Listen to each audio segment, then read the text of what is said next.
Praise the Lord, hallelujah. പ്രിയമുള്ളവരെ, ഈ പ്രഭാതത്തിൽ എല്ലാവർക്കും നല്ലൊരു ദിവസം ആശംസിക്കുന്നു.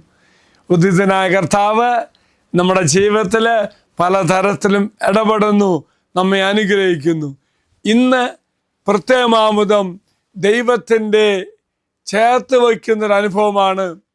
അമ്മയെപ്പോലെ സ്നേഹിക്കുന്ന ഒരു ദൈവത്തിൻ്റെ ചിത്രമാണ് ഇന്നത്തെ വചനഭാഗത്ത് നാം ധ്യാനിക്കുന്നത്, പ്രാർത്ഥിക്കുന്നത്.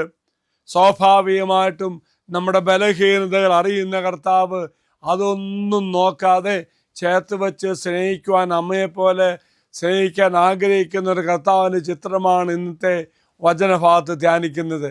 എന്താണെന്നറിയോ? തിബേരിയസ് കടൽത്തീരത്ത് മീൻ പിടിക്കാൻ പോകുന്ന ശിഷ്യന്മാരുടെ രംഗമുണ്ട്. ഈ പ്രിയപ്പെട്ട ശിഷ്യന്മാരെ യേശു വിളിച്ചതാണ്, മനുഷ്യരെ പിടിക്കുന്നവനാക്കിയവനാണ്.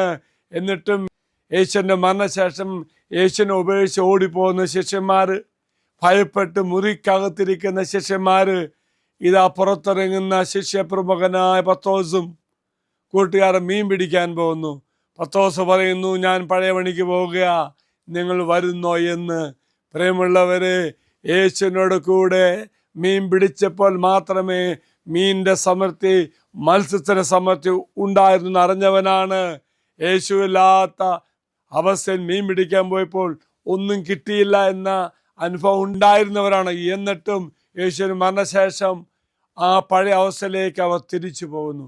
ഒരു കാര്യമുണ്ട് പ്രിയമുള്ളവർ, രാത്രി മുഴുവൻ മീൻ പിടിക്കാൻ ശ്രമിച്ചിട്ടും ഒരു കൊച്ചു മീൻ പോലും കിട്ടാതിരുന്ന ആ ശിഷ്യന്മാരുടെ അവസ്ഥ എന്തുകൊണ്ടാണ്?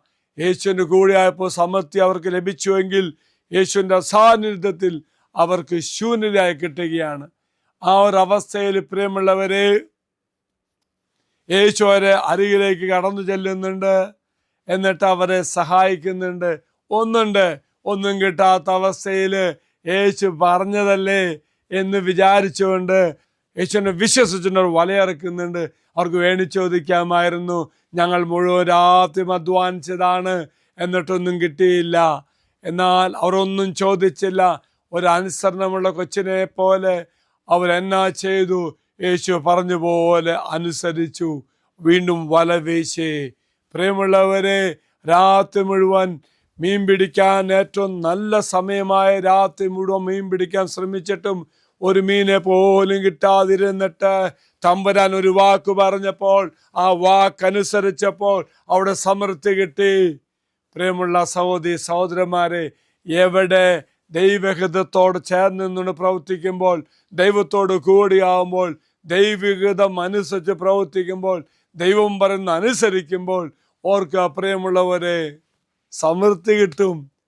വല നിറച്ച് കിട്ടിയില്ലേ പ്രിയമുള്ളവരെ? ഇതുപോലെ ദൈവത്തോട് ചേർന്ന് നിന്നുകൊണ്ട്, ദൈവാധികാരത്തോട് ചേർന്ന് നിന്നുകൊണ്ട്, അനുസരണത്തിലൂടെ മത്സ്യത്തിൻ്റെ സമൃദ്ധി ലഭിക്കാൻ നമുക്ക് സാധിക്കട്ടെ. വീണ്ടും കർത്താവിനെ കാണുന്നത് ഒരമ്മയെ പോലെയല്ലേ പ്രിയമുള്ളവരെ? അധ്വാനിച്ച് വരുന്ന, അല്ലെങ്കിൽ കഷ്ടപ്പെട്ട് വരുന്ന, സ്കൂളിൽ നിന്ന് വരുന്ന, ഓഫീസിൽ നിന്ന് വരുന്ന ഒരു വ്യക്തിയെ ഒരു ഭാര്യ അമ്മ സ്നേഹത്തോടെ ഭക്ഷണം ഒരുക്കി കാത്തിരിക്കുന്ന അമ്മയെ പോലെയല്ലേ പ്രിയപ്പെട്ട ശിഷ്യന്മാര് രാത്രി മുഴുവൻ അധ്വാനിച്ചിട്ടും ഒന്നും കിട്ടാത്ത അവസ്ഥയിൽ തിരിച്ചു വന്നപ്പോൾ അവർക്ക് വേണ്ടി പ്രഭാത ഭക്ഷണം ഒരുക്കി കാത്തിരിക്കുന്ന ഈശോ. എങ്കിലും പ്രിയമുള്ളവരെ, ജീവിത യാത്രയിൽ സ്വാഭാവികമായിട്ടും നമ്മുടെ ഒറ്റയ്ക്കുള്ള യാത്രയിൽ, നമ്മെ തന്നെ ആശ്രയിച്ചുള്ള യാത്രയിൽ, അല്ലെങ്കിൽ തന്നെ നമ്മൾ അധ്വാനം നിഷ്ഫലമാകുന്ന അവസ്ഥയിൽ ദൈവസന്നിധിയിലേക്ക് നീ തിരിയുമ്പോൾ, ദൈവം പറയുന്നത് കേൾക്കുമ്പോൾ സമൃദ്ധി കർത്താവ് നിനക്ക് വേണ്ടി ഒരുക്കും.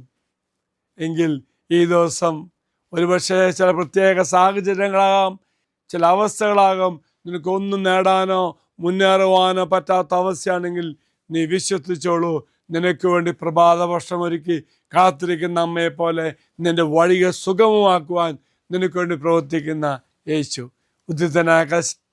ഉദ്ധിതനായ കർത്താവ് നിന്നെ അനുഗ്രഹിക്കട്ടെ എന്ന് പ്രാർത്ഥിക്കുന്നു. ഈശോടാശ്രമം അച്ഛൻ തരാം. നമ്മുടെ കർത്താവായ ശമിശാകരവയും പിതാവായ ദൈവത്തിൻ്റെ സ്നേഹവും പരിശുദ്ധാത്മാവിൻ്റെ സഹവാസവും നാം എല്ലാവരോടും കൂടെ ഉണ്ടായിരിക്കട്ടെ, ഇപ്പോഴും എപ്പോഴും എന്നേക്കും. ആമേൻ. ഒരു നല്ല ദിവസം ആശംസിക്കുന്നു. കർത്താവ് നിങ്ങളെല്ലാവരും അനുഗ്രഹിക്കട്ടെ.